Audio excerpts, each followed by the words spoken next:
Top 10 Serial Killer Interviews on Video. Number 10. Edmund Kemper. At 6 feet 9 inches and with an IQ of 145, Edmund Kemper was an intimidating killer in every sense of the word.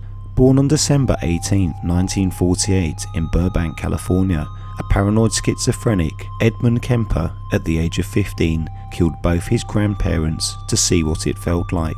Upon release, he drifted, picking up and releasing female hitchhikers, but he soon stopped letting them go, killing 6 young women in the Santa Cruz, California area in the 1970s. In 1973, he killed his mother and her friend before turning himself in. You were able to appear like an ordinary person, non-threatening to... I lived as an ordinary person most of my life, even though I was living a parallel and increasingly sick life, other life. One victim let me back in the car. I locked myself out. She opened the door for me. My gun was under the seat. What in the hell am I doing telling you that? Am I a masochist? Am I looking to be tormented further? I'm trying to show you just how awful this got, how commanding these rages got. I was raging inside. There was just incredible energies, positive and negative, depending on a mood. That would trigger one or the other. And outside, I looked troubled at times. Other times I looked moody. Other times perfectly serene. Not very sane. But again, people weren't even aware of what was happening. Why did you actually kill the girls? My frustration, my inability to communicate socially, sexually. I wasn't impotent, but emotionally I was impotent. When that gun was pulled out, I launched it out. I had it under my leg, out of sight, parallel to my leg in the seat. It was something that had been thought out in fantasy, acted out, felt out hundreds of times before it ever happened. Kemper drove them at gunpoint to a secluded area near a park. He took one of them into the woods, leaving the second girl tied in the car. I'd just gone through a horrible experience with her roommate, stabbing her. And I was in shock because of that. I couldn't believe that it was that way. And I'm walking back there bewildered. I gotta kill her. I can't let her go. She's gonna tell on me. Everybody's gonna get me.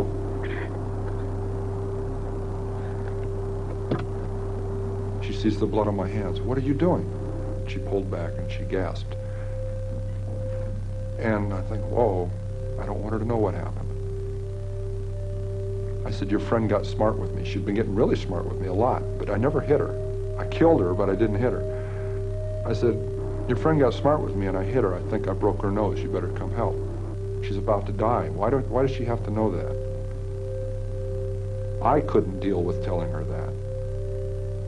And when I attacked her, she didn't at first realize what was happening. It didn't go through. She had very heavy coveralls on. It knocked her right up into the lid of the car, but it didn't pierce the clothing.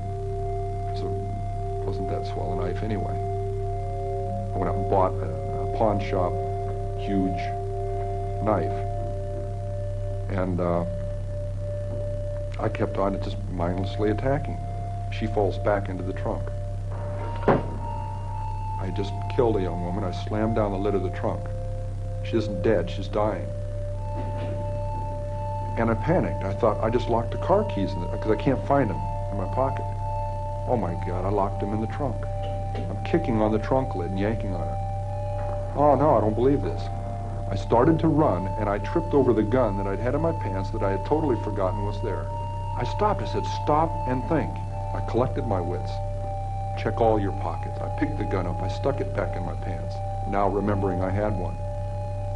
I checked all my pockets, and there's the keys in the back pocket. I never put them in my back pocket. Everyone makes mistakes, and that's what we have to hope for. The more mistakes they make, the better their chances. I thought I was pretty slick. And when I tripped all over myself, that first 2 murders, the first 24 hours, there were 3 clear times I should have been busted, and I wasn't. Because 3 different individuals or 3 different groups of people got scared and minded their own business and looked the other way. It was getting easier to do. I was getting better at it. I was getting less detectable. I started flaunting that invisibility, severing a human head, 2 of them, at night in front of my mother's residence, with her at home, my neighbors at home upstairs, their picture window open, the curtains open, 11 o'clock at night, the lights are on. All they have to do is walk by, look out, and I've had it. Why did you keep the heads? Why did you cut them off, and why did you keep them? Something out of my childhood. I could put it on an incident. I mean, my father chopping the heads off of our 2 pet chickens and my mother insisting that I eat them for dinner. You know, we could say it was something that simple. I don't think it was. Now, my dad heads out back with a hatchet. I got on my bike and I tried to stop it, I remember that. I got on the bike, rode around the block. I was crying. I haven't talked about that for a lot of years.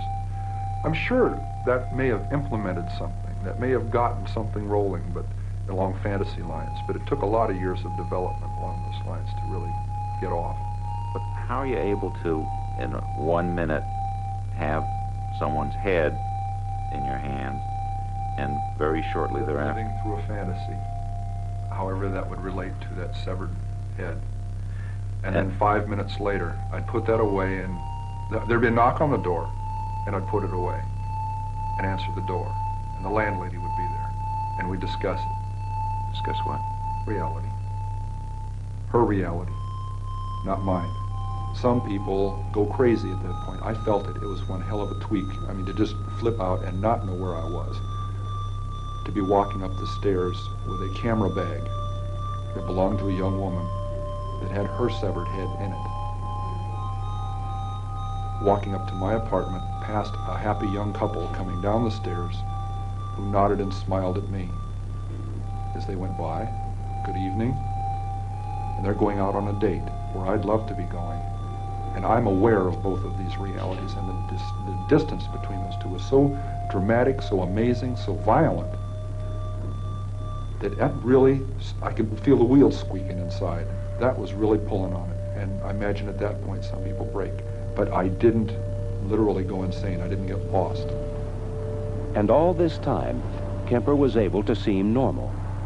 He even hung out at a bar across the street from the courthouse, making friends with policemen, trying to pick up information. They'd buy me a beer, I'd buy them a beer. Casual relationships, but I was poking around a little bit trying to find some things out. I knew they wouldn't be privy to hot information, but there were some things that were bothering me, like were there any speculations on how they were dying. Did the cops like you? Like I said, a friendly nuisance. I got in the way, and it was deliberate. Again, friendly nuisances are dismissed. How did you get the knowledge to outsmart the police? Watching television, believe it or not. Joseph Wambaugh, police story. Got some tremendous insights into not just the gimmicks, the actual things, the tidbits that you would pick up from their procedures, but the mechanics behind that, the logic behind it, was I would not allow myself to walk into even a potential trap of behavior. And one of those was talking about those crimes too much to people, initiating conversations about that. There was a memorial service for 2 of the victims. Yes. Were you tempted to go? Yes. But I'd seen one too many episodes of one too many crime shows where that is one of the available resources for clues. Tracking down the attenders, one man taking pictures of the people there to eliminate as potential suspects. some police department, now they actually came to your house to pick up a handgun. Sheriff's representatives. One of the detectives was upset because he heard I had a .44 Magnum pistol. Number 9. Charles Manson.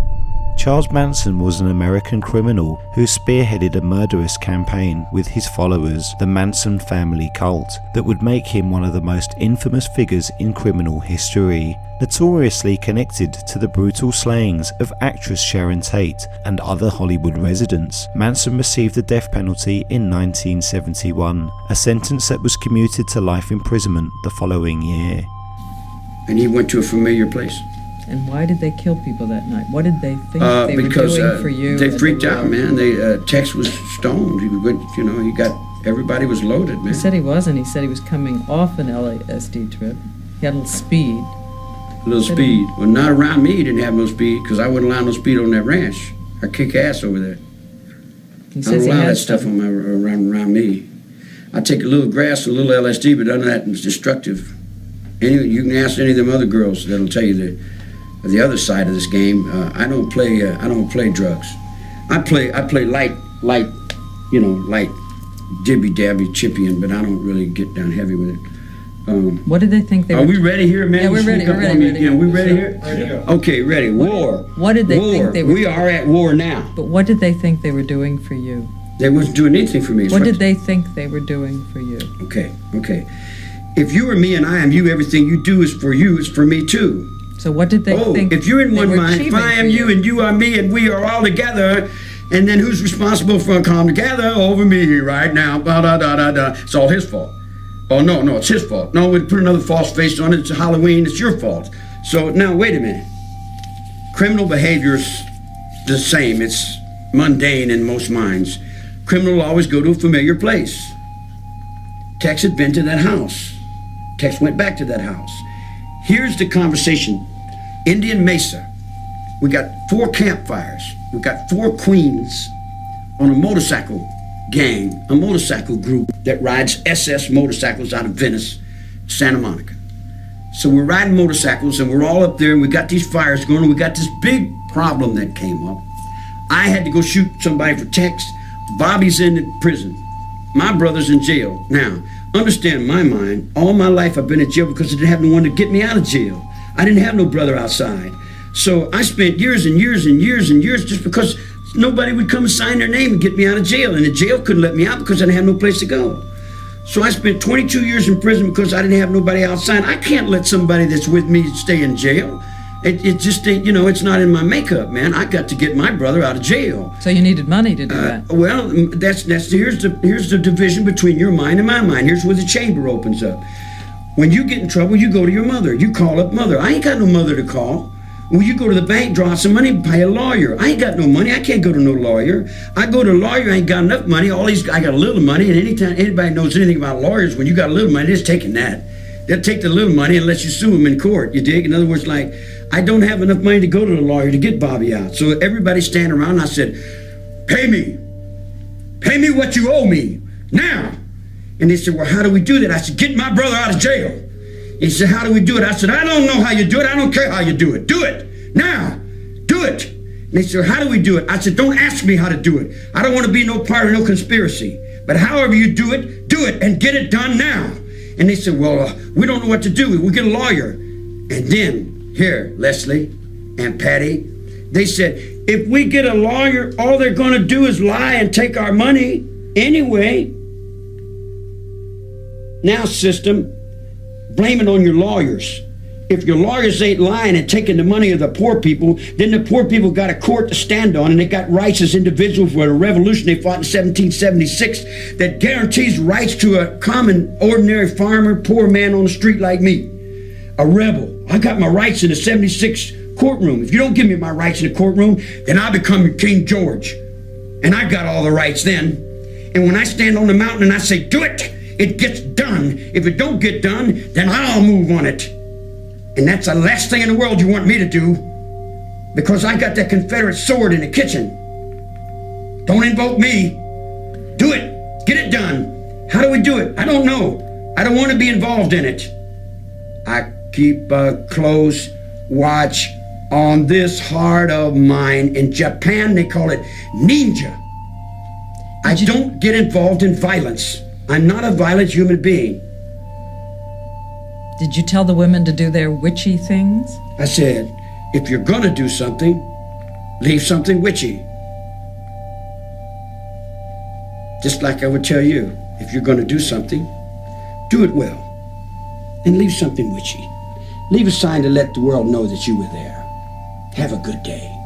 Did you tell them which words? No. Pig? No. Helter-skelter? Nope. Arise? Nope. It's not my vocabulary.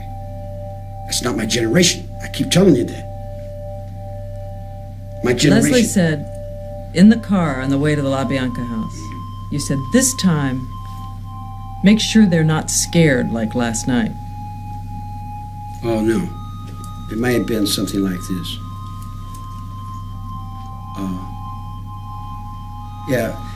I remember something like that, but I don't remember exactly the right words. But that's a simple philosophy from China. That's a Chinese philosophy. If you're gonna go to war and you're fighting your enemy, and you kill him when he's afraid, it's a bad omen. It's bad. So you try to absorb the fear with, I think the Hindus use that word, karma. It's a balance of karma. And that's why you reassured Mr. LaBianca? No, I mentioned that in a conversation about something. What it was about, I don't know. But I remember the conversation. Look. Listen. My words. I live and die by my words. I've lived and died by my words all my life. For 45 years in prison. I keep my word. My word is my bond. I walk on my word. I live on my word. Do you want the world to let you alone and turn away? Listen. I broke no law. Try to understand that. I broke no law. I didn't step out of line with God, and I didn't step out of line with the man. I did not break the law. Now, I told those people the same thing that the United States president would tell them. The only way that you can dispensate life and death is you have to be willing to give yourself to that cause. You can't fight a revolution. You can't do anything unless you're willing to submit yourself to that cause. In other words, that's what you learn in the military. Did you tell them to mutilate so that it would be memorable, so that people would know something was going on? Did you tell them to do it in a memorable way? Hey, I told you what I told them. If you're going to move and you're going to do something, do it with your soul and your heart. Do it right, man. Don't half-step on it. Did they do it right? I don't know. That's up to them. They live with that. They're responsible for their actions. I'm responsible for my actions. You think the world's going to forget about you? Which world? Every person in here is a world. This united world of America. You think it's going to forget about you now and move on? Forget, forgot. That's better. Boom, boom. We're trying to unify Germany now. Look here. See, here's another thing you guys don't understand. You've got an underworld and an overworld. You guys live in the overworld. I live in the underworld. It's like you think the Second World War is over. Second World War is not over. You understand what I'm telling you? The Second World War is not over. Is Charlie Manson crazy? Or whatever that means. Sure, he's crazy, he's mad as a hatter. What difference does it make? A long time ago, being crazy meant something. Nowadays, everybody's crazy. So, synonymous. It's an irony, man. It's a pair of ducks. Are you crazy? Dressed in black? You think I don't know everything that goes with that black you're dressed in? Yeah. Where's your black gloves? Number 8. Dennis Rader, the BTK murderer. Between 1974 and 1991, Dennis Rader murdered 10 people in Wichita, Kansas. He even sent letters to the police, taunting them under his alias name BTK, which stood for Bind, Torture, Kill. His technique was to stalk his victims before breaking into their homes, binding their limbs and finally strangling them. He disappeared in 1988 but re-emerged around 2005 when he sent a floppy disk to the press which helped in tracing him. Rader confessed to his crimes and was sentenced to 10 consecutive life sentences. The rare glimpse inside the mind of a serial murderer. The BTK killer terrorized Wichita, Kansas for 3 decades. Now, in a jailhouse interview, you'll hear directly from him how and why he committed these gruesome crimes. Here's Dateline NBC's Edie Magnus. BTK seemed uncatchable. Everyone wondered who he was, where he was, until just a few months ago, when a most unlikely man who'd lived among them all along, Dennis Rader, was arrested. I am BTK. And I'm the guy they're after. 100%. This interview, obtained by Dateline after it was done, was conducted by a Harvard-trained forensic psychologist, Robert Mendoza, who performs more than 100 evaluations for criminal and civil cases each year. He was hired by the defense team to assess Rader's sanity. I got this fantasy. I started working out this fantasy in my mind, and once that person become a fantasy, I could just loop it over. I'd lay in bed at night thinking about this person, the events and how it's going to happen, and it became a real, almost like a picture show. You know, I wanted to go ahead and produce it, direct it, and go through with it, no matter what the costs were and the consequences. It was going to happen one way or another. No one knows for sure why Rader had to kill to fulfill those fantasies. In this interview with the psychologist, Rader dismisses each victim as a project. He says he'd begin by stalking. Stalking stage is when you start learning more about your victims, potential victims. Went to the library, I looked up their names, that address, cross-referenced, and called them a couple of times. Drove by there whenever I could. And each time he struck, Rader said he was armed with what he calls his hit kit. Already made up. It contained what? Plastic bags, rope, tape, knife, gun. All those wouldn't be in the kit, they'd be where I could have them in the house and gather them up. Tools that would come to define the work of BTK. The victims were often discovered bound with tape or rope tied in unusual knots. In his jailhouse interview, Rader blamed his murder spree on that mysterious force he has always claimed was way beyond his control, Factor X. Something that's, I use it, I actually think I'm maybe possessed with demons. I was dropped on my head when I was a kid. I've talked to some theological Christian people, and some of those people are really strong. They actually think, well, the Bible says that there's demons within you or can come into you. That's the only thing I can figure out. I have, something drove me to do this. Normal people just don't do this. You can't stop it. I can't stop it. It's just, it controls me. It's like it's in the driver's seat. 10 innocent people murdered to satisfy the twisted needs of one selfish man. Number 7. David Berkowitz, the son of Sam.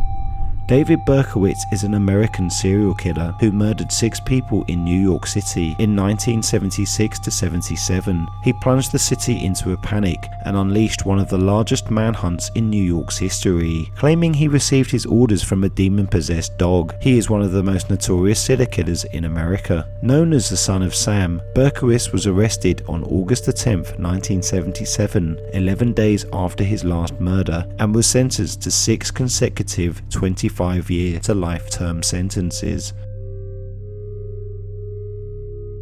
Unfortunately, I was going through many struggles. I got into I was lonely, looking for friends, peers. I got into Satanism, and I always had struggles with depressions and things, so I was very open and vulnerable. And in the story that my mother gave in 1978, this is my birth mother. I know it gets a little confusing. It shows something that I never saw in myself before, and that was how I was breaking down mentally. This was at the time now of the crimes. This is when the crimes had started and things were going on. I believe that I was not only oppressed by the devil, so to speak, but also had very serious, mental health issues. And because now this is going back in 1977, 76, 77. This is just from the article. I'll just read a little bit. Shortly after they became acquainted, that's me and my sister and mother, my birth family. I found my birth family. Nat Berkowitz called Rosalind. Rosalind was my half-sister, a very beautiful, loving woman. And he said, the article said he felt strongly that David needed psychiatric help. He had seen David standing in front of a mirror, pounding his head with his hands. He begged Rosalind to see if she could get her brother to go for help. You're talking about me. Rosalind tried, but was unable to convince David to get therapy. So she offered to go with him, if that would make it easier. But his response was always the same: I tried it, and they can't help me. I don't like talking to them. Soon after that, Nat Berkowitz called her again with an even more urgent problem. He was upset because David had just called and told him that he was going to the doctor, that he was going to die. There was something wrong with his head. So here's my adoptive father in desperation reaching out to my half-sister, whom he never met. They just spoke over the phone. He reached out to her because he was so alarmed at my behavior. And this is going back, 40 years.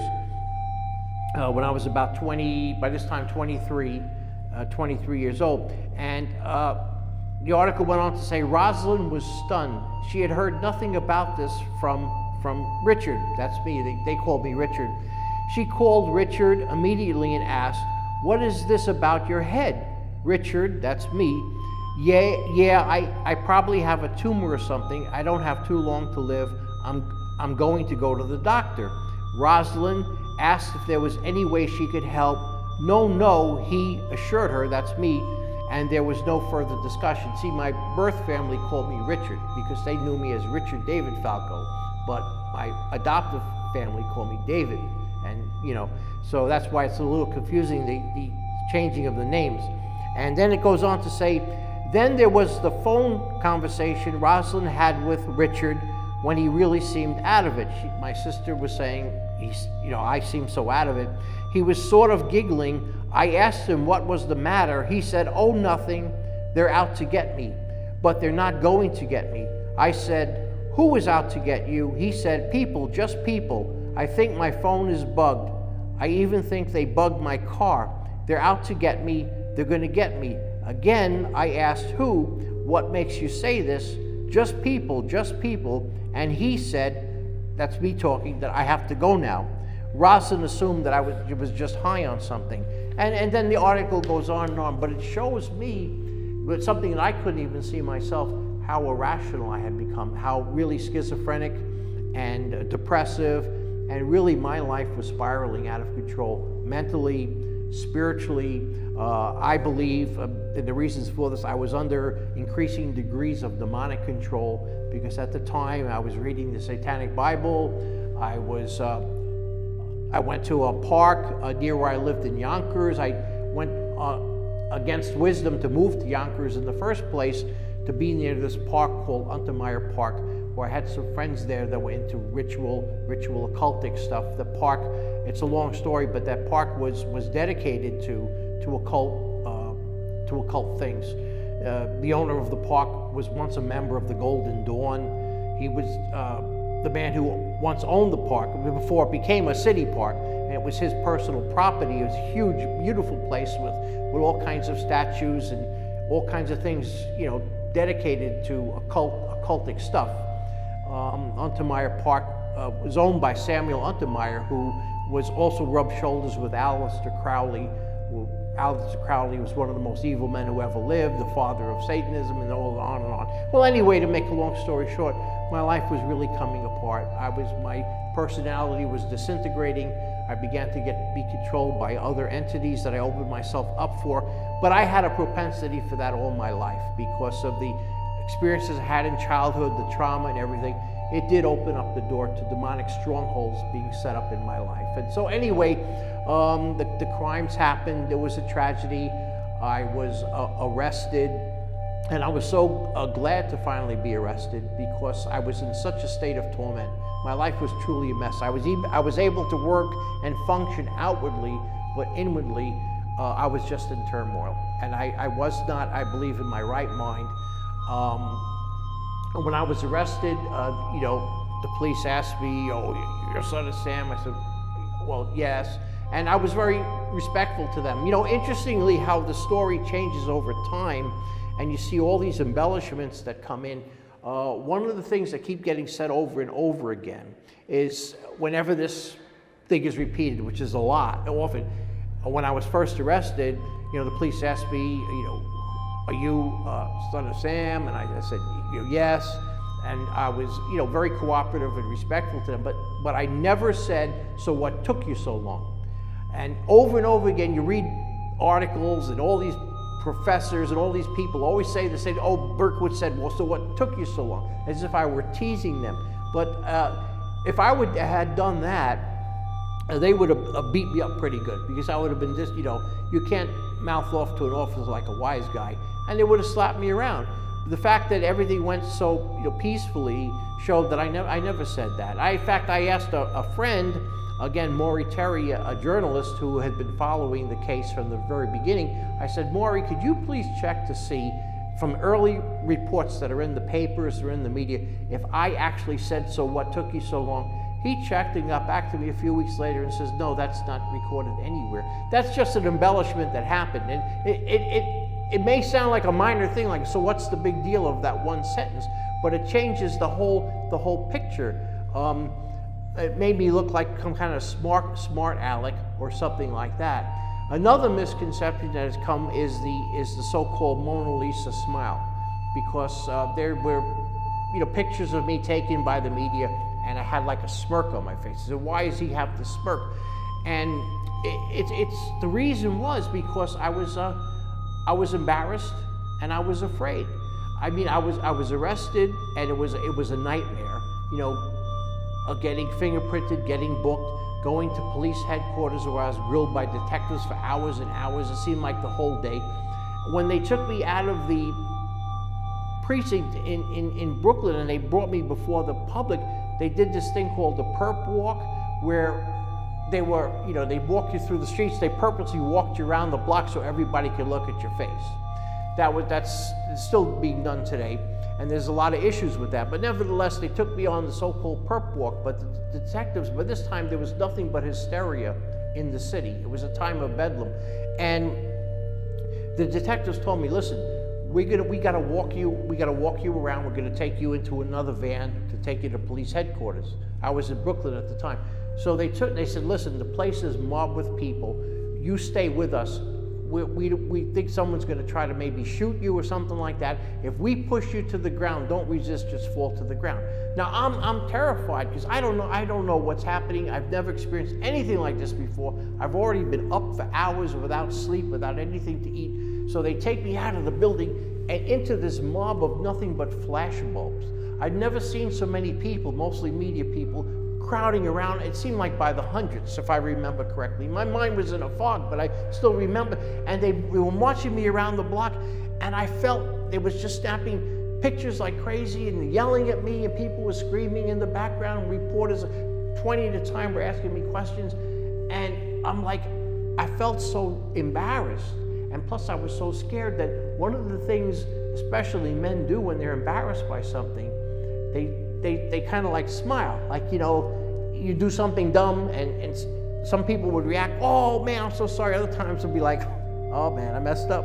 So it was just a natural reaction to have like a smirk on my face. But it wasn't, but the media and other people took that the wrong way. To this very day, because they made it look like I'm laughing at people, but I wasn't. I was really just so overwhelmed with everything that happened, so embarrassed, so confused, and I was afraid that I just, when you're afraid, sometimes you smile, say, okay, whatever, and that picture has stuck with me all these years. But it was just another misconception. Not that it means anything, but it just shows you how easy it is to look at something and get the wrong impression. And all these talking head experts till this very day comment on this, saying, "Oh this, oh that," and you know what? It was really about nothing. But it just, that's the way it ended, So anyway, here I am today, all these years later, 10 years into my prison sentence, giving my life to Jesus Christ. And my life has never been the same since. The Lord, God has been with me. I grew up in the Bronx. It was a great place to grow up. Even though I had a lot of childhood depression and traumas and bad experiences in school. I was a rough kid in the neighborhood, always fighting. But I had friends. I did good. I managed. I had a loving family. My adoptive parents always stuck with me, and I survived. I think the Bronx was the greatest place to live because from my window I could see for miles. I lived on the 6th floor, and I could see for miles, And sometimes I could stick my head out the window and look down the street on Stratford Avenue where I lived, and I could see across the Long Island Sound, which is a big body of water separating the Bronx from Queens. And at night, I used to be able to see the lights from Shea Stadium where the New York Mets played. The lights would, when they had a home game, the lights would go up into the sky. And I remember always looking at that. I was like a real baseball fan growing up with the Yankees and the Mets and things like that. I had, like, in many ways, a normal childhood. So I have a lot of good memories. I rode my bike everywhere for miles and miles. My bike helped me to keep my sanity and work off all that, the hyperactive. I'd be pedaling my bike from morning till night. So my life had its ups and downs, bittersweet adventures and things like that, and tragedy too, you know. Number 6. Aileen Wuornos, the monster. After a childhood of abuse and abandonment, Aileen Wuornos went on a killing rampage that made her America's most infamous female serial killer. In 2002, the state of Florida executed the 10th woman to receive the death penalty in the United States. Since the 1976 reinstatement of capital punishment, she was a former prostitute who had killed 7 men that she picked up while working the highways of the state in 1989 to 1990. I was just wondering how you're going to be, at 9:30 tomorrow morning. Are you prepared? I'm prepared. I'm all right. I'm all right with it. And how? I'm all right with it, but like I said, remember, let them know that I know that the cops knew who I was. After Richard Mallory died, I left prints everywhere, and they covered it up. And let me kill the rest of those guys to turn me into a serial killer. I know they did, because I was no professional serial killer or anything, or murderer, or whatever you want to call it, It wasn't professional at what I was doing. Aileen, I did some sloppy work, and I left. How have you prepared yourself for tomorrow morning? I'm all right with it. Yeah, I'm ready to go. Hey, I was tortured at BCI. They had the intercom on in the room, and they kept lying that it wasn't on, and they were using sonic pressure on my head since 1997. Sonic pressure? And every time I was trying to write something, I think they had some kind of eye in the cell, I'm not sure, but every time I started writing something, it went up higher. So I'm thinking that probably had the TV rigged. The TV or the mirror, something was rigged. They got a huge satellite on the compound. After they put the huge satellite on the compound, could have been either rigged to the TV set or the mirror or something, because the electrician, when he put the mirror on the wall, he said, "Doesn't that look like a computer?" The back of it, and he stuck it to the wall. And do you think, did that affect your mind, do you think? Huh? Did that affect your mind in some way, the sonic? It was crushing my head, and they were using sonic pressure continually. Then when I had 3 meetings with Miss Villacorta on it, every meeting I had, she increased the pressure of the volume of the comm, increased the harassment on the floor, increased the trays being inedible, just increased every bit of my complaints and trashed all grievances. They're trying to make it look like I was crazy at all times, rig up the room with torture. If I said anything about I think their whole plan was to try to make it look like I was totally crazy, and so nobody would believe anything I had to say about anything, and then drive me there if they could. I suffered so bad. I was really struggling to survive. Had a lot of trays that were attempted murder and everything. I had to wash all my food off. And then one day I didn't wash my food off, and I was sick for 3 weeks, almost died. But you're okay now? I'm okay. I'm okay. God is going to be there. Jesus Christ is going to be there. All the angels and everything. And, whatever's on the beyond. I think it's going to be more like Star Trek, beaming me up into a space vehicle, man. Then I move on, recolonize to another planet or whatever. But it's whatever's the beyond. I know it's going to be good, because I didn't do anything as wrong as they said. I did the right thing. And I saved a lot of people's butts from getting hurt and raped and killed, too. So are you saying that you killed in self-defense or in cold blood? What do you, because you've changed your story. I'm just trying to What are you talking about? Change story on what? No, about whether it was self-defense or not. I'm not going to say it. I'm not going to get in depth about my cases, Nick. I'm on my way to the chamber. Nothing stopping it. You can believe it or you don't have to believe it. That's up to you, man. Put a big question mark on your film. What more is there to say about the cops? What more do you want to say about the cops? A lot of stuff. Did you know that they were surveilling me before I killed? And then I knew it? And that it was covered up? Did you know there was helicopters dropping down from the sky, deputy sheriff, with decoys picking me up 4 or 5 months before my arrest? It was covered up? But nonetheless... Nobody ever asked me these questions. Whether the cops were following you or not, Eileen. Oh, whether the cops were following me or not, Eileen, okay, what? Let's say the cops were following you. Yeah? Let's say they were following you and they did everything that you're saying they did. Uh-huh. Nonetheless, you killed 7 men. Yeah, sure And I'm did. asking you, what got you to kill the 7 men? And I'm telling you because the cops let me keep killing them, Nick. Don't you get it? Not everybody is killing 7 people. So there must have been something in you that was getting you to do that. Oh, you are lost, Nick. So I was a hitchhiking hooker. Right. Running into trouble. I'd shoot the guy if I ran into trouble. Physical trouble. The cops knew it. When the physical trouble came along, let her clean the streets, and then we'll pull her in. But That's how come why. there was so much physical trouble in because it was all in 1 year? 7 people in 1 year. Oh, well. Oh, well. But why not say now? Because I'm out of retaliation for taking my life like this and getting rich off it all these years in total pathological lying. Yeah, thanks a lot. I lost my fucking life because of it. Couldn't even get a fair trial. Couldn't even get a fair investigation or nothing. Couldn't even have my appeals right. You sabotaged my ass, society, and the cops, and the system. A raped woman got executed. It was used for books and movies and shit. Ladder climbs, re-election, everything else. I got a big finger in all your faces. Thanks a lot. You're inhuman. You're an inhumane bunch of fucking living bastards and bitches, and you're gonna get your asses nuked in the end. And pretty soon it's coming. 2019, a rock's supposed to hit you anyhow. You're all gonna get nuked. You don't take fucking human life like this and just sabotage and rip it apart like Jesus on the cross and say thanks a lot for all the fucking money I made off of you. And not care about a human being and the truth being told. Now I know what Jesus was going through. They've been trying to tell the truth, and I keep getting it stepped on. Concerned about if I was raped, I'm not giving you book and movie info. I'm giving you info for investigations and stuff, and that's it.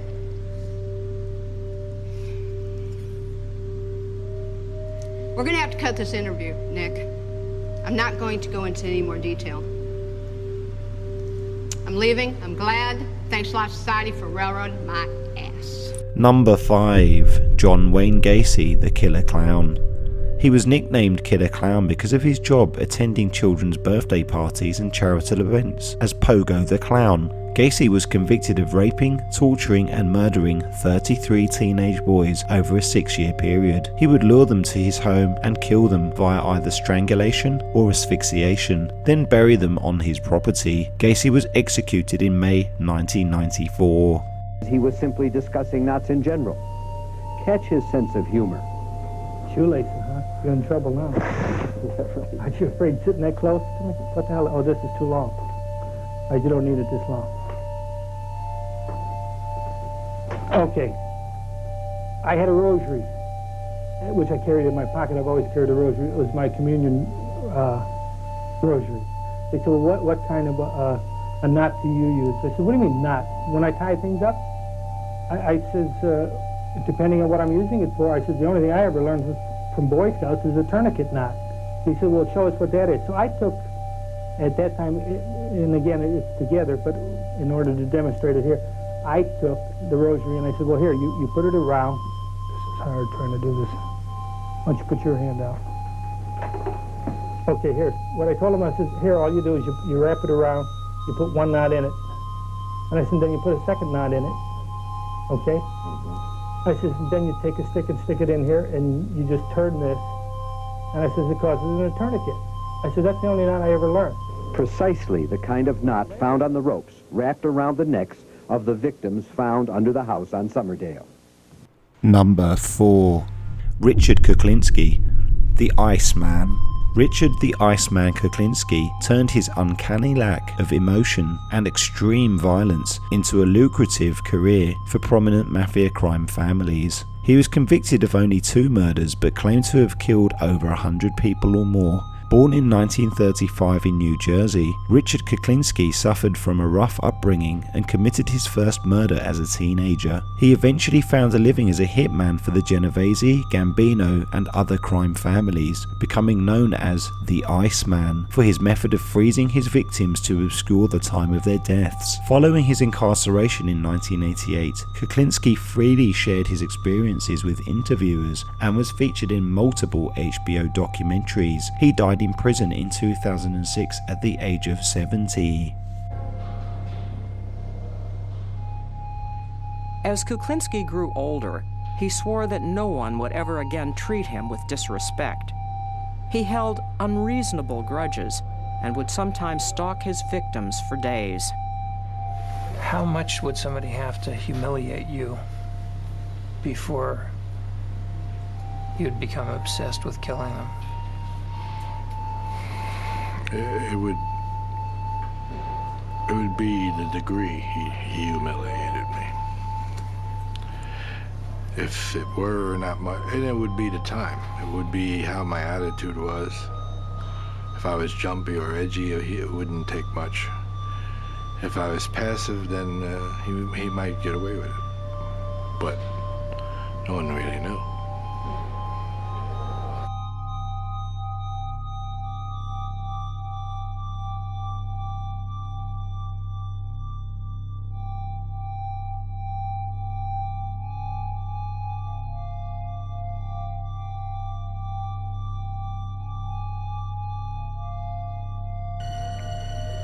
You almost made me mad. I know. What made you mad about that? I don't know, but you almost did. Can you figure out what it is? No. Try to look at it. Look at what made you mad there. I don't know. I think it must have been something you said. Yeah. Obviously, but I don't know what it was. Could it be that I was challenging you and it sounded judgmental? Could be.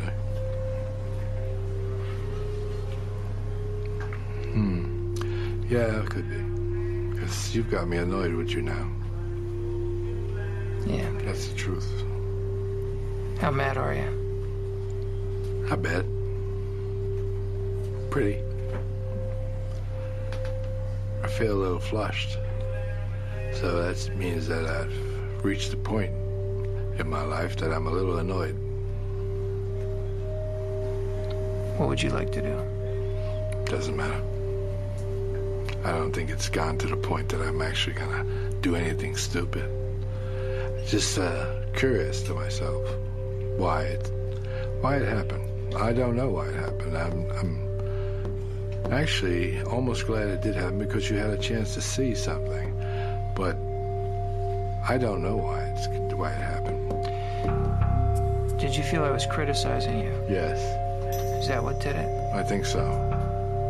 I think that's the part that did it. Who used to criticize you the most? Of course, my father. Yeah. Number 3. Ted Bundy.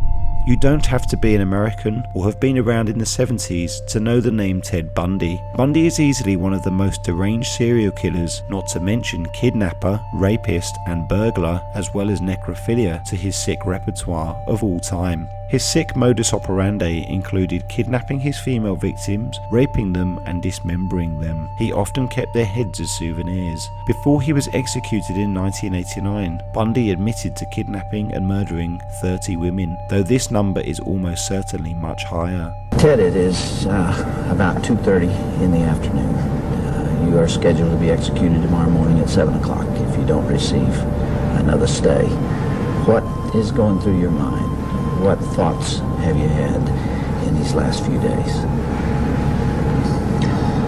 Well, I won't kid you to say that it's something that I feel that I am in control of or something that I've come to terms with, because I haven't. It's a moment-by-moment thing. Sometimes I feel very tranquil, and other times I don't feel tranquil at all. What's going through my mind right now is to use the minutes and hours that I have left as fruitfully as possible and see what happens. It helps to live in the moment in the essence that we use it productively. So right now I'm feeling calm, and in large part because I'm here with you. For the record, you are guilty of killing many women and girls. Yes. Yes, that's true. Ted, how did it happen? Take me back. What are the antecedents of the behavior that we've seen? So much grief, so much sorrow, so much pain for so many people. Where did it start? How did this moment come about? That's the question of the hour, and one that not only people much more intelligent than I have been working on for years, but one that I've been working on for years and trying to understand it. Is there enough time to explain it all? I don't know. I think I understand it, though. Understand what happened to me, to the extent that I can see how certain feelings and ideas developed in me to the point where I began to act out on them. Certain very violent and very destructive feelings. Let's go back then to those roots. First of all, you, as I understand it, were raised in what you consider to have been a healthy home. Absolutely. You were not physically abused. You were not sexually abused. You were not emotionally abused. No, no way. And that's part of the tragedy of this whole situation, is because I grew up in a wonderful home with two dedicated and loving parents, one of 5 brothers and sisters. A home where we as children were the focus of my parents' lives, where we regularly attended church, 2 Christian parents who did not drink, they did not smoke, there was no gambling, there was no physical abuse or fighting in the home. I'm not saying this was Leave It to Beaver. It wasn't a perfect home. No, I don't know that such a home exists, but it was a fine, solid Christian home, and nobody, I hope no one will try to take the easy way out and to try to blame or otherwise accuse my family of contributing to this, because I know, and I'm trying to tell you as honestly as I know what happened, and I think this is a message I want to get across. But as a young boy, and I mean a boy of 12 or 13, certainly, that I encountered outside the home again, in the local grocery store, the local drugstore, the softcore pornography, what people call softcore. But as I think I explained to you last night, Dr. Dobson, in an anecdote, that as young boys do, we explored the back roads and sideways and byways of our neighborhood, and oftentimes people would dump the garbage and whatever they were cleaning out of their house, and from time to time we'd come across pornographic books of a harder nature than more graphic, you might say, more explicit nature than we would encounter, let's say, in your local grocery store. And this also included such things as, let's say, detective magazines and more hardcore. Those that involve violence. Yes, and and this is something I think I want to emphasize, is the most damaging kinds of pornography. Again, I'm talking from personal experience, hard, real personal experience. The most damaging kinds of pornography are those that involve violence and sexual violence. Because the wedding of those two forces, as I know only too well, brings about behavior that is just too terrible to describe. Now walk me through that. What was going on in your mind at that time? Okay, before we go any further, I think it's important to me, and that people believe what I'm saying, to tell you that I'm not blaming pornography, and not saying that it caused me to go out and do certain things. And I take full responsibility for whatever I've done and all the things that I've done. That's not the question here. The question and the issue is how this kind of literature contributed and helped mold and shape the kinds of violent behavior. It fueled your fantasies, didn't it? Well, in the beginning, it fuels this kind of thought process. Then, at a certain time, it's instrumental in what I would say crystallizing it, making into something which is almost like a separate entity inside. And at that point, you're at the verge, or I was at the verge of acting out on these kinds of thoughts. Now, I really want to understand that. You had gone about as far as you could go in your own fantasy life with printed material, and you made or printed and video or film or film, photos, magazines, what have you. And then there was the urge to take that little step or big step over to a physical event. And it happens. It happened in stages, gradually. It doesn't necessarily, not to me at least, happen overnight.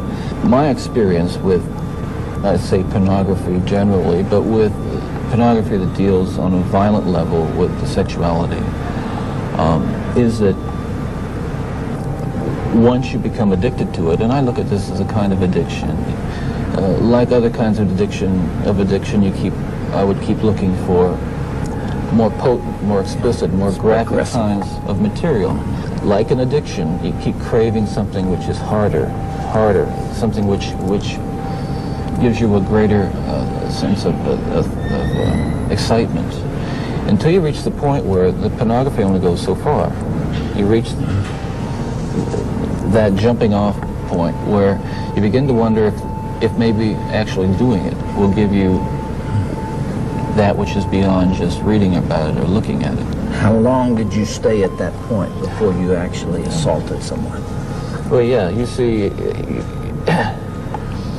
that is a very delicate point in my own development, and we're talking about having reached the point or a gray area that surrounded that point over a course of you don't remember years. How long that was? Well, I would say a couple of years, and what I was dealing with there were very strong inhibitions against criminal behavior or violent behavior that had been conditioned into me, bred into me in my environment, in my neighborhood, in my church, in my school.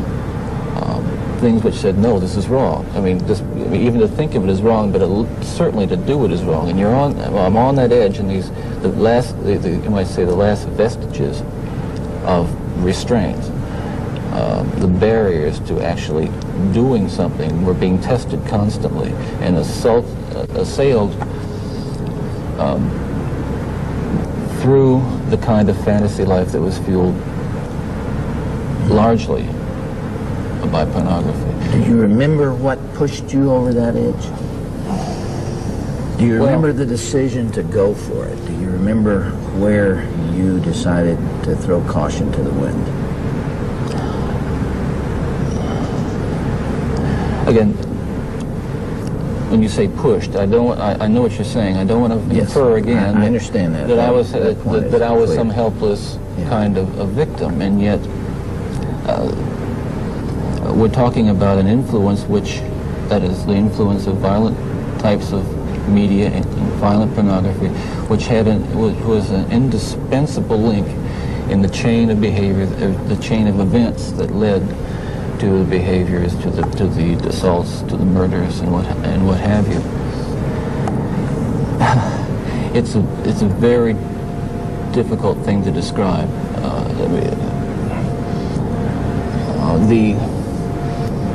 The sensation of of reaching that point where I knew that it was like something had, say, snapped, that I knew that I couldn't control it anymore, that these barriers that I had learned as a child, that had been instilled in me, were not enough to hold me back with respect to seeking out and harming somebody. Would it be accurate to call that a frenzy, a sexual frenzy? Well, yes, that's one way to describe it. A compulsion, a building up of this destructive energy.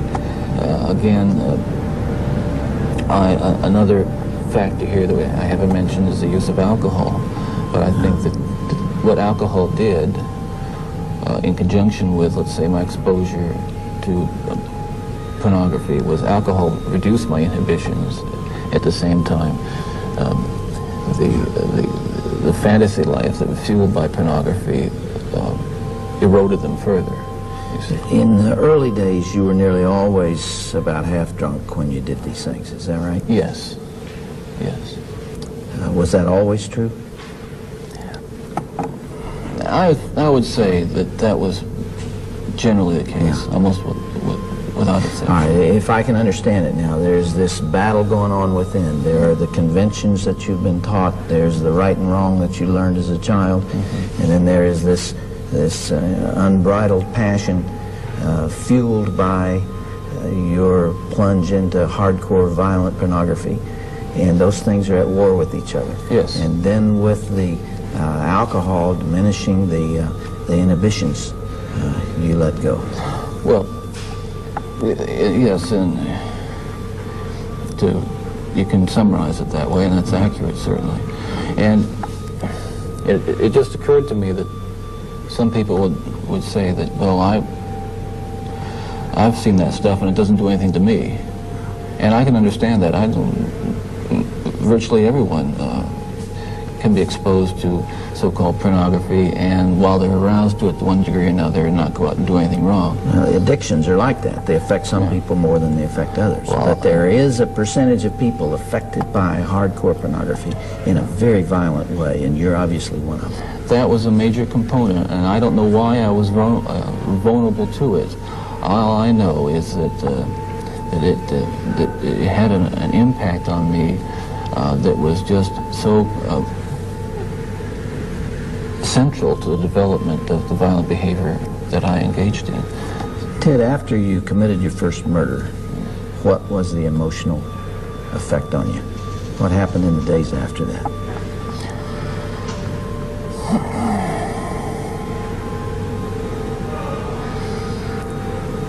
Well, again, please understand that even all these years later, it's very difficult to talk about it, and reliving it through talking about it is difficult, to say the least. But I want you to understand what happened. It was like coming out of some kind of horrible trance or dream. I can only liken it to after, I don't want to over-dramatize it, but to have been possessed by something so awful and so alien, and then the next morning wake up from it, remember what happened, and realize that basically, in the eyes of the law, certainly in the eyes of God, you're responsible. To wake up in the morning and realize what I had done, and with a clear mind and all my essential moral and ethical feelings intact at that moment. Absolutely horrified that I was capable of doing something like that. You really hadn't known that before? There is just absolutely no way to describe, first, the brutal urge to do that kind of thing, and then what happens is once it has been more or less satisfied and recedes, you might say, or spent, that sense, that kind of energy level recedes, and basically I became myself again. I want people to understand this too, and I'm not saying this gratuitously because it's important that people understand this, that basically I was a normal person. I wasn't some guy hanging out at bars or a bum, or I wasn't a pervert in the sense that, people look at somebody and say, I know there's something wrong with him, and just tell. I was essentially a normal person. I had good friends. I led a normal life, except for this one small but very potent and very destructive segment of it that I kept very secret and very close to myself and didn't let anybody know about it. And part of the shock and horror for my dear friends and family years ago when I was first arrested was that there was no clue. They looked at me and they looked at the, you know, the All-American boy. And I mean, I wasn't perfect, but I want to be quite candid with you. I was okay. Okay, I was. The basic humanity and basic spirit that God gave me was intact, but it unfortunately became overwhelmed at times. And I think people need to recognize that it's not some kind of those of us who have been so much influenced by violence in the media, in particular pornographic violence, are not some kinds of inherent monsters. We are your sons and we are your husbands. And we grew up in regular families. And pornography can reach out and snatch a kid out of any house today. He snatched me out of my home. It snatched me out of my home 20, 30 years ago. Number 2. Jeffrey Dahmer, the Cannibal. No list of the most deranged serial killers would be complete without Jeffrey Dahmer. Dahmer, known as the Milwaukee Cannibal, was ultimately convicted of murdering 17 young men over a 14-year period. But Dahmer didn't just murder them, he also raped, dismembered and sometimes even ate his victims. During his trial, Dahmer admitted to drilling a hole into his victims' heads in an attempt to turn them into mindless sex slaves. Although Dahmer certainly would have been executed for his deranged crimes, he was beaten to death in prison in 1994 by another inmate. Communicated all that much, did you, father and son? Not on any deep level, no. We talked about superficial things. Never really had a real deep heart-to-heart talk about what was going on inside our own minds. Why do you think that was?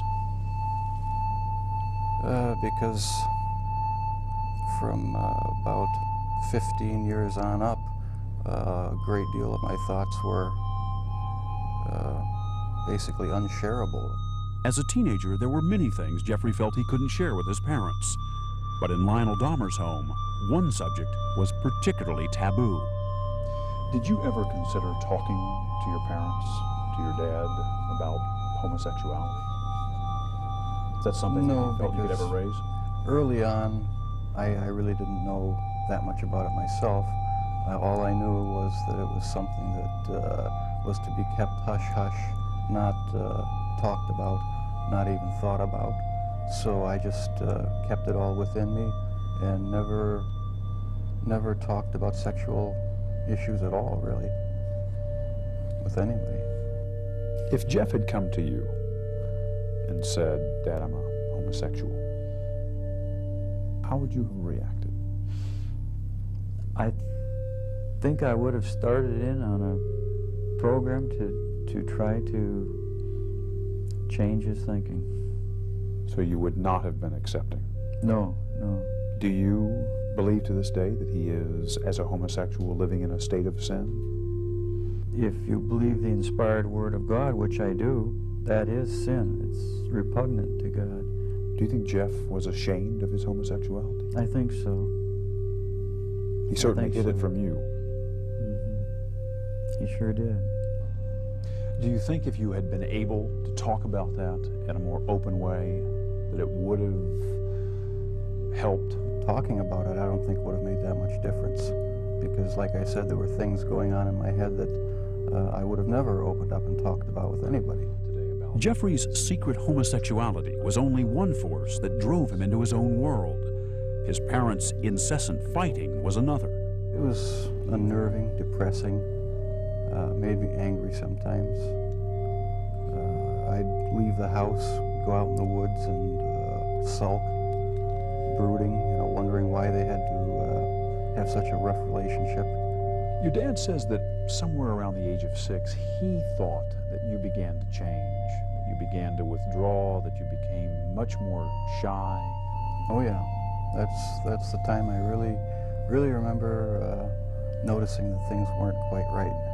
So it wasn't so much innate shyness as it was wanting to withdraw from tension and arguments and problems in the house. That's how I saw it, yeah. Just, I sort of lived in my own little fantasy world when things got too heated. in the household. It was just my own little world where I had control.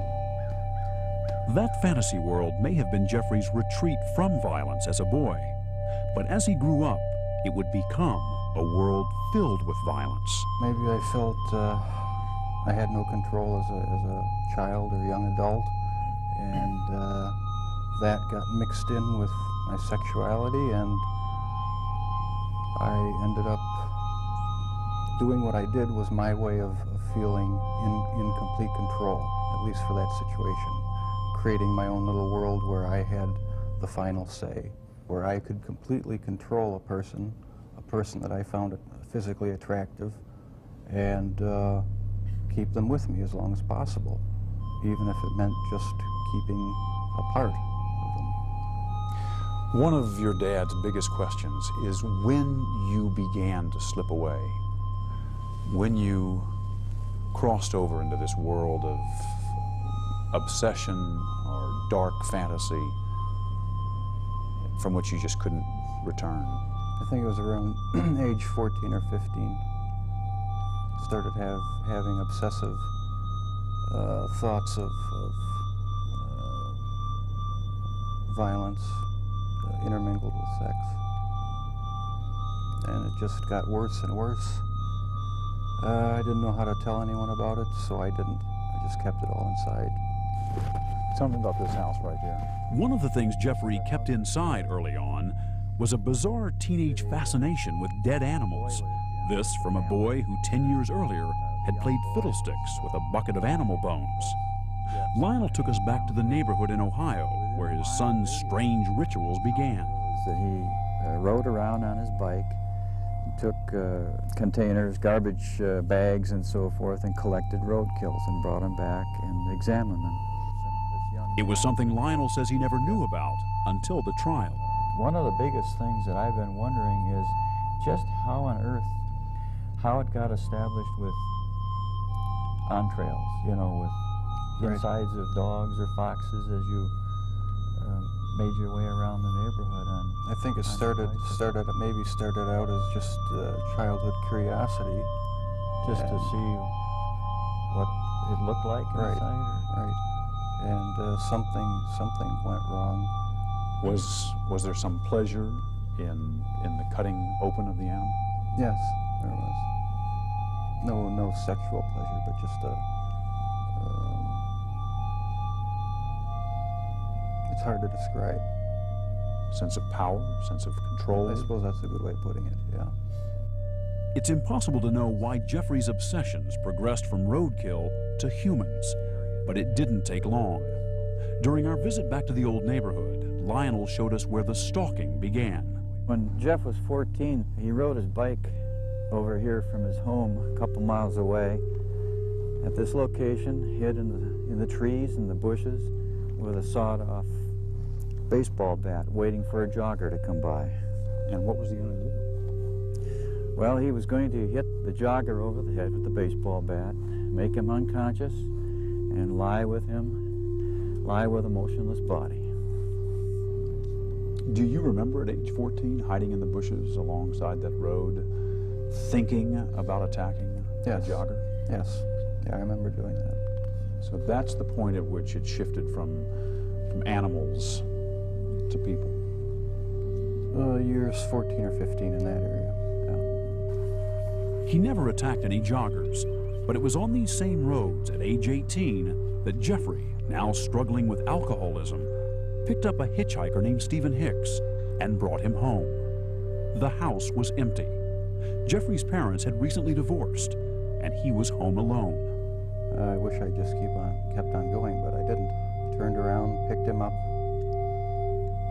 and that's when the nightmare became a reality. What happened after you took him to the house? We talked, had some drinks. I knocked him out, and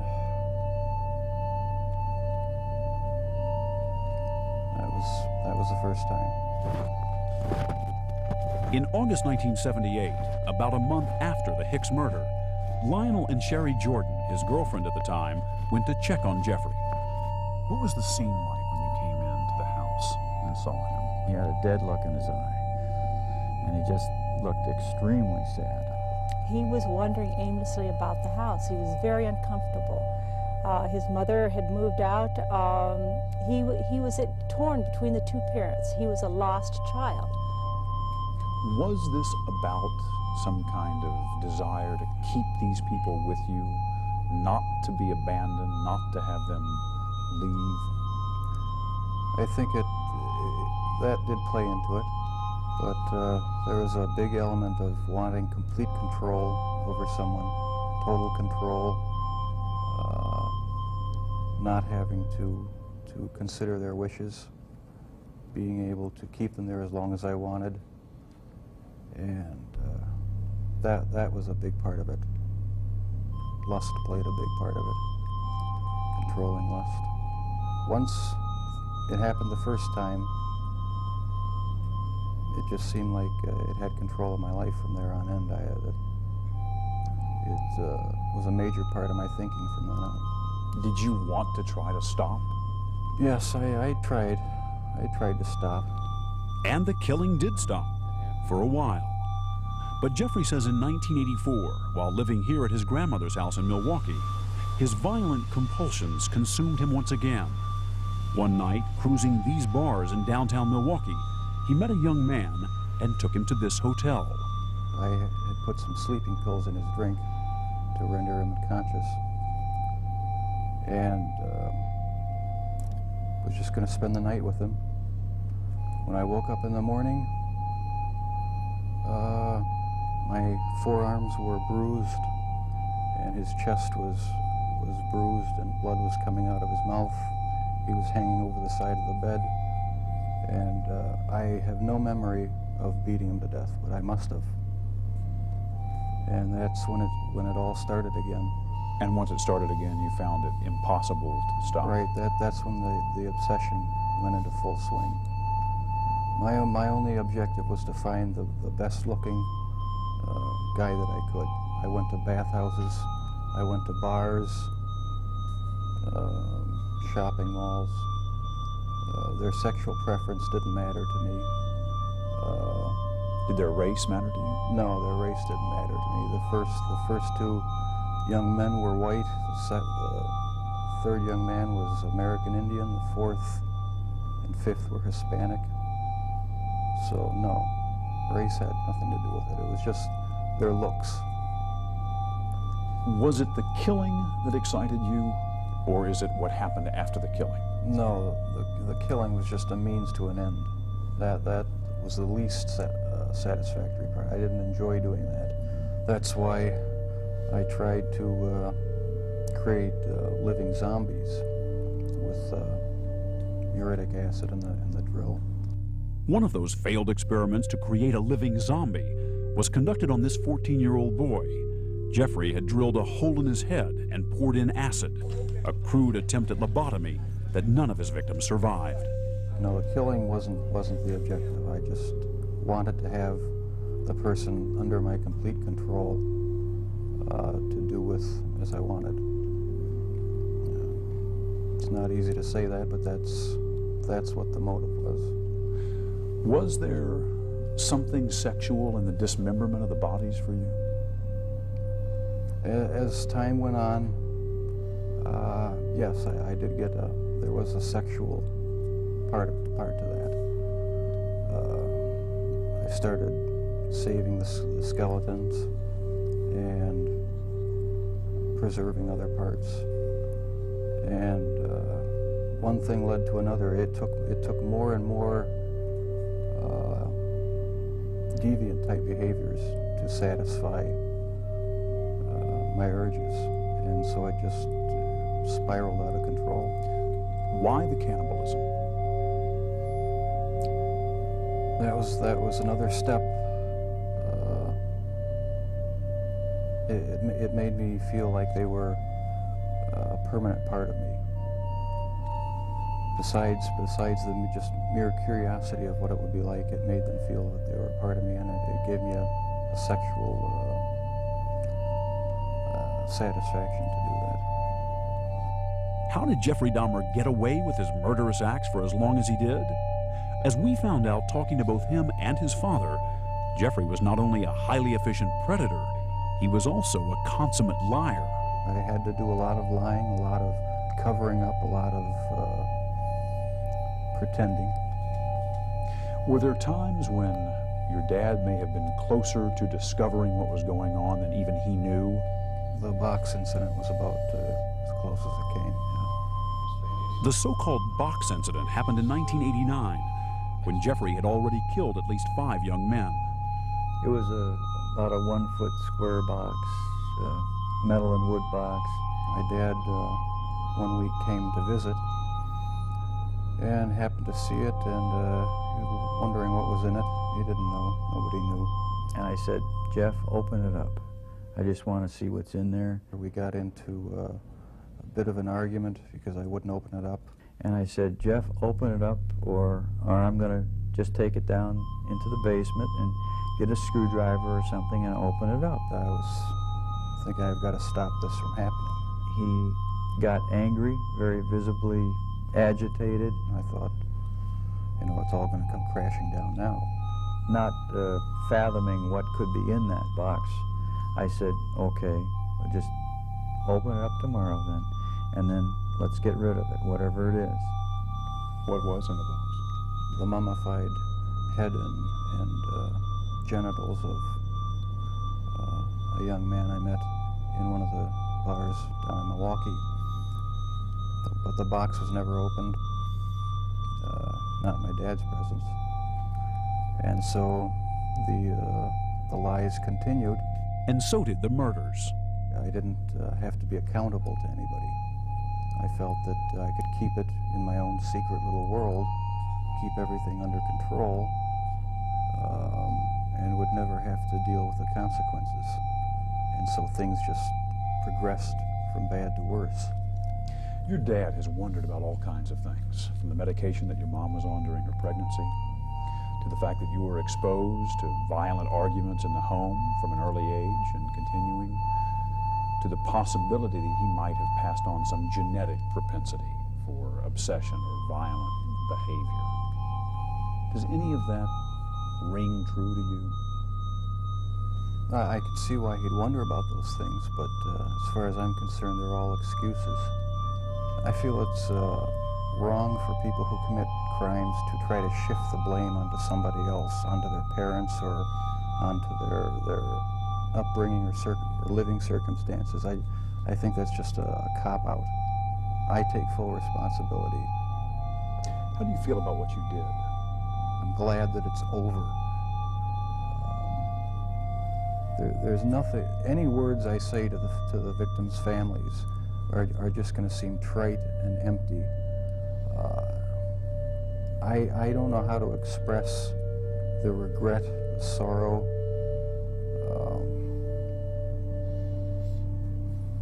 that I feel for what I've done for their sons. I can't find the right words. Is it still there, Jeff? Does it ever go away? In part, no, it never completely goes away. I'll probably have to live with it for the rest of my life. I wish it would go away. I wish there was some way to completely get rid of the compulsive thoughts, the feelings. It's not nearly so bad now that there's no avenues to actually act on it. But no, it never seems to go completely away. So the thoughts still come to you? Sometimes, yeah.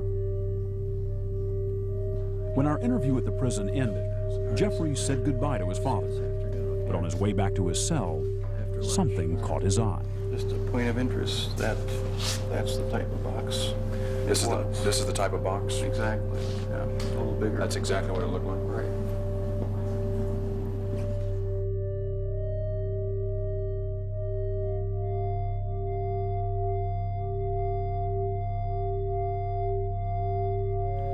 Number 1. Richard Ramirez.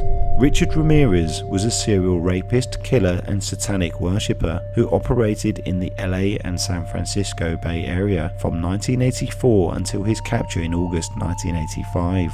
Dubbed the Night Stalker by the news media, Ramirez was one of the most vicious killers in the US history. By the age of 18, Richard was a habitual drug user and chronic candy eater, resulting in his tooth decay. He also became involved in Satan worshipping, and his general poor appearance enhanced his satanic persona. Ramirez went on a killing spree in the LA area that claimed the lives of at least 13 and as many as 16 in a spree that included shootings, mutilations, and rapes. He was caught in East LA after his mugshot was broadcast around Southern California. He was accosted by a mob in the street in the process of trying to steal a car. He was tried, convicted, and eventually died at the age of 53, awaiting execution at San Quentin prison.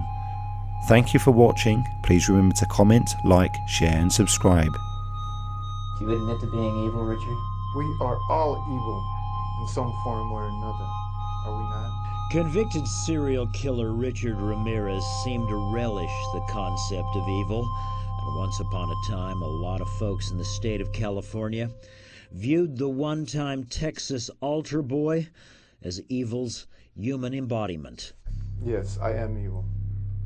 Not 100%, but I am evil. In the summer of 1985, the Texas drifter descended like a deadly disease on a hot California night. A one-man epidemic of madness and murder, one of America's first serial killers to be given a brand name, the Night Stalker. Lock your doors, lock your windows. If you have the ability to provide additional security devices, then by all means do so. Who wants to be next? I don't. No one else does. He preyed on both women and men, young and old. He slipped through windows, slit throats, raped, tortured, and killed. What he did to me has been the total destruction of my life and my girlfriend's life. Former computer engineer Bill Carnes, one of Ramirez's many victims. One night, Carnes and his girlfriend were assaulted in their bed. The woman was raped and Bill Carnes shot 3 times in the head. Bill Carnes ended up in a group home with a bullet still lodged in his brain. He stole my memory, he took my girlfriend, he took my career, and this was just an unprovoked attack. But after dozens of such attacks, police identified their suspect, and on the morning of August 1st, 1985, Richard Ramirez's picture ran on front pages, and within hours, angry residents of this East LA neighborhood spotted, captured, and then severely beat Richard Ramirez as he tried to steal a car to evade police. We're happy to announce that the individual we have in custody is Richard Ramirez, the Night Stalker. I can't begin to tell you how proud we, all of us, are of the people in this community who, to a man and a woman, were involved in trying to track this guy down and capture him.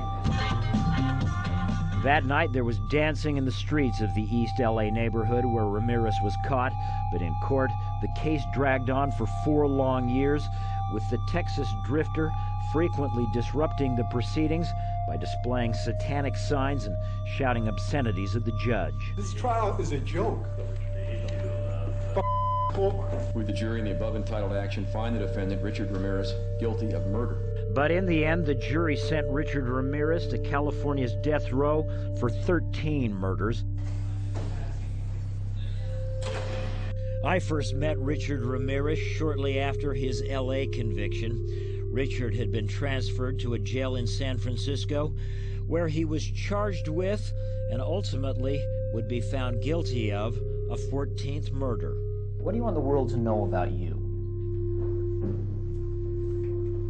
The world has been fed many lies about me. I have read very few truths. Who are you?